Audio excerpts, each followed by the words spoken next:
ভারতের মানুষ প্রতি সেকেন্ডে 2টো করে অনলাইনে কোন খাবারের অর্ডার দেয় ভাবলেন? আচ্ছা, পরের প্রশ্ন এটাও খাবার নিয়েই। কোন খাবারটি নিয়ে বছরে সবচেয়ে বেশি বার গুগল সার্চ হয়ে থাকে? সহি জবাব বিরিয়ানি। আপনিও নিশ্চয়ই উত্তরটা বলতে পেরেছেন। থাম্বনেলে যখন বলেই দিয়েছি তখন না বলতে পারার তো কোনো কারণ নেই।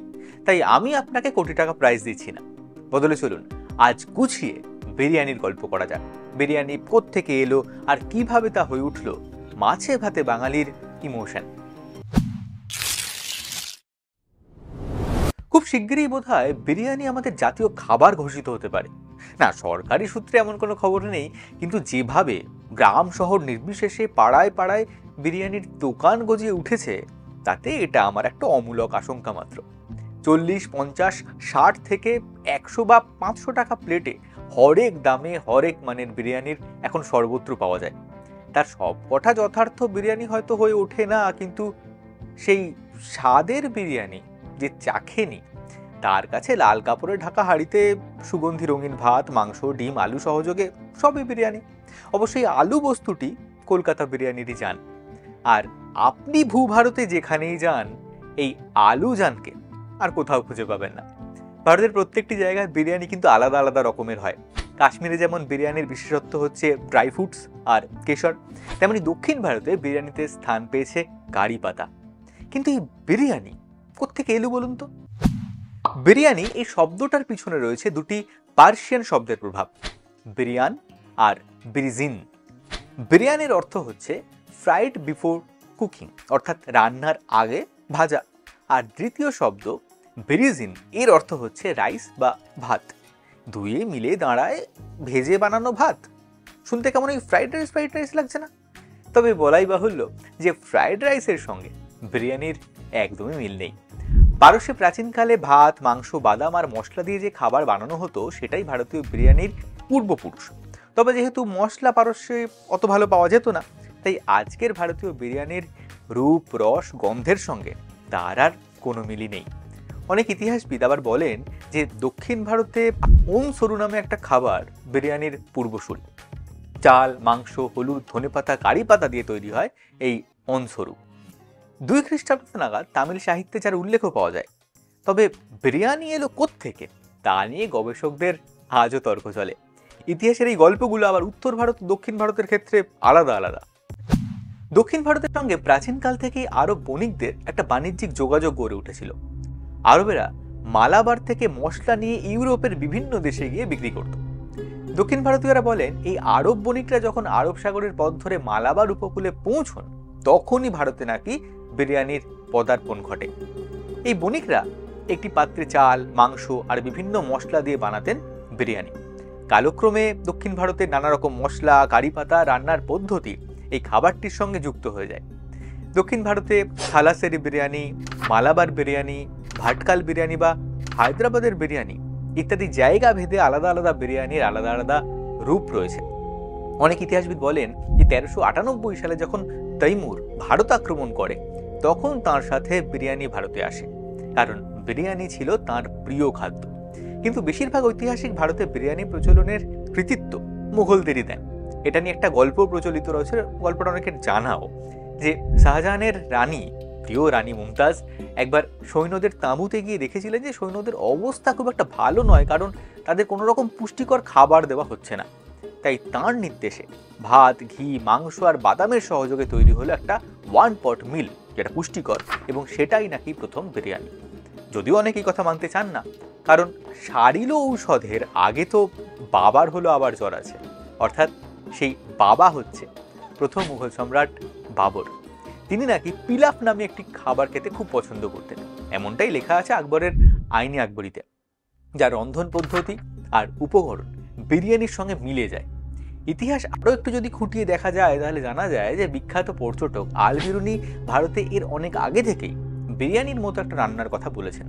তবে এটা অস্বীকার করার কোনো জায়গা নেই যে বিরিয়ানির যে বাদশাহী মেজাজ তা তৈরি হয়েছে মুঘল বাদশাদের হাত ধরেই। ভারতে বিরিয়ানির গল্প তো হলো, কিন্তু মৎস্যপ্রিয় ভেতো বাঙালি বিরিয়ানির প্রেমে এরকমভাবে কাত হলো কি করে বলুন তো? সেখান থেকেই কলকাতা বিরিয়ানির গল্পটা শুরু।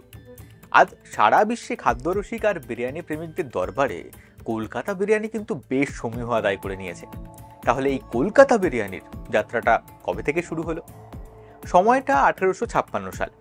আউধের নবাব তখন ওয়াজেদ আলী শাহ। সেখানকার ব্রিটিশ গভর্নর লর্ড ডালহৌসি একবার ওয়াজেদ আলী শাহকে বললেন যে তাকে তাঁর জমিদারি ছেড়ে দিতে হবে। সে কি কথা? নবাব তখন ঠিক করলেন তিনি লন্ডনে রানীর কাছে গিয়ে অভিযোগ জানাবেন। তখনকার দিনে লন্ডন যেতে হলে কলকাতা হয়ে তারপর যেতে হতো। তাই সপরিবারে চাকর বাকর নিয়ে ওয়াজেদ আলী শাহ এলেন কলকাতায়। কিন্তু এসেই তিনি অসুস্থ হয়ে পড়লেন। তাঁর আর লন্ডন যাওয়া হলো না। আর লম্বা সফর তিনি করতে পারবেন না বলে তিনি আর আউধেও ফিরে গেলেন না। পরের বছর 1857 সালে ইংরেজরা খবর পেল যে ইংরেজদের বিরুদ্ধে সিপাহী বিদ্রোহে ওয়াজেদ আলী শাহ ষড়যন্ত্র করছেন। তাই তাকে আটক করা হলো ফোর্ট উইলিয়ামে।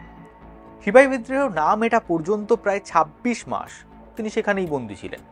ছাড়া পাওয়ার পর তিনি আর আহতে তো ফেরেননি, বরং মেটিয়া বুরুজেই চাকর বাকর নিয়ে থাকতে শুরু করলেন। আর কলকাতায় তৈরি হলো একটা ছোট্ট লখনৌ। তাঁরই হাত ধরে কলকাতায় এলো বিরিয়ানি। বাদশাহের শরীর তখন খুব একটা ভালো ছিল না, তাই লখনৌয়ের বিরিয়ানি থেকে কলকাতার যে বিরিয়ানি তৈরি হলো নবাবের জন্য, সেই বিরিয়ানি হলো একটু কম মশলাদার আর হালকা করে। তখন আলু কিন্তু বিরিয়ানিতে আসে। আলু খাওয়ার চল শুরু হয়েছিল পর্তুগিজদের হাত ধরে, এটা আপনারা অনেকেই জানেন। নবাব ওয়াজেদ আলী শাহ নতুন নতুন রান্না খেতে ভালোবাসতেন, তাই তাঁর রাঁধুনিরা একবার এই নতুন বস্তু আলু দিয়ে বিরিয়ানি বানিয়ে নবাবকে সেটা খাওয়ালেন। নবাবেরও সেটা বেশ ভালোই লাগলো। তারপর থেকে বিরিয়ানিতে আলুর একটা দমদার এন্ট্রি হলো। তবে অনেকেরই মতে ইংরেজদের দেওয়া মাসিক খরচে নবাবের খরচা একটু টান পড়ে, তাই মাংসের থেকে একটু সস্তা হওয়ার জন্য বিরিয়ানিতে প্রথম আলু দেওয়া হয়। সে যাই হোক, নবাবের মৃত্যুর পর তাঁর রাঁধুনিরা আর কি করে, তারা তখন ছড়িয়ে পড়লো কলকাতার এখানে ওখানে। তাদের সূত্রেই এবার পাবলিকের পাতে পড়বে বিরিয়ানি। আর এভাবেই বাংলায় বিরিয়ানির প্রচলন হলো। তবে অনেকে এখন প্রশ্ন করতেই পারেন, বাংলায় যদি ওই বিরিয়ানিই চলে, তবে কলকাতা আর ঢাকার বিরিয়ানি আলাদা আলাদা কেন? কলকাতার বিরিয়ানিতে আলু আছে, কিন্তু বাংলাদেশি বিরিয়ানিতে আলু নেই, আর তার টেস্টও খানিকটা আলাদা। এর কারণ তো বিভিন্ন ঘরানার প্রভাব। ওয়াজেদ আলী শাহ তার যে রাঁধুনিরা তার সঙ্গে এসেছিলেন তারা ছিলেন লখনৌ ঘরানার, তেমনি মুঘলাই ঘরানার প্রভাব হয়তো ঢাকাতে বেশি পড়েছে। আবার এটাও ঠিক যে নবাব ওয়াজেদ আলী শাহের হেঁসেলে দু ধরনের রাঁধুনি ছিলেন। একজন হলেন রাকাবদার আর অন্যজন হলেন খানসামা। তাদের রান্নার যে পদ্ধতি সেটাতেও সামান্য পার্থক্য ছিল। রাকাবদাররা মূলত একটু মশলাদার খাবার বানাতেন, আর খানসামারা একটু হালকা হালকা। এই খানসামারাই প্রথম বিরিয়ানিতে আলু দিয়েছিলেন। তো যখন এরা আলাদা আলাদা জায়গায় ছড়িয়ে পড়লেন বিভিন্ন জীবিকার সন্ধানে, তখন তারা নিজেদের বিরিয়ানির রীতিও বজায় রাখলেন। রাকাবদাররা বানালেন কাচ্চি বিরিয়ানি, আর খানসামারা বানালেন পাক্কি বিরিয়ানি, যা কিনা কলকাতা বিরিয়ানি নামে পরিচিত। তবে কলকাতার কিছু দোকানে আজও কিন্তু বিরিয়ানিতে আলু একেবারেই দেওয়া হয় না, যেমন খিদিপুরের রয়্যাল বিরিয়ানি। খেয়েছেন নাকি? তো এই ছিল আমাদের সবার প্রিয় বিরিয়ানির কাহিনী। দেখুন, বিরিয়ানি এমনি এমনি তো বাঙালির হৃদয় জয় করেনি। পোলাও তো আগে থেকেই আমাদের প্রিয়তম ছিল। সেই পোলাওকে আমরা নিরামিষ হিসাবে জানলেও পোলাওয়ের নামের মধ্যে যে পল শব্দটা, তার অর্থ কিন্তু মাংস। যে পল বা মাংস সহযোগে অন্নের কথা বা রান্নার কথা মহাভারতের সময়ও পাওয়া যায়, সেটারই একটা রূপান্তর বিরিয়ানি। পোলাওয়ের গল্পটা কি আজই শুনে ফেলবেন নাকি? আজ বরং হেসেলে গিয়ে দেখুন বিরিয়ানিটা রেঁধে ফেলা যায় কিনা, নইলে প্রিয় রেস্তোরাঁ একবার ঢু মারুন। তা আপনার ফেভারিট বিরিয়ানি কোনটা কমেন্টে জানাবেন। আর ভিডিওটা ভালো লেগে থাকলে লাইক আর শেয়ার করে দেবেন। বিরিয়ানির মাংসে ফলস না খাওয়ার শুভেচ্ছা জানিয়ে আজ এই পর্বটা শেষ করছি। ধন্যবাদ।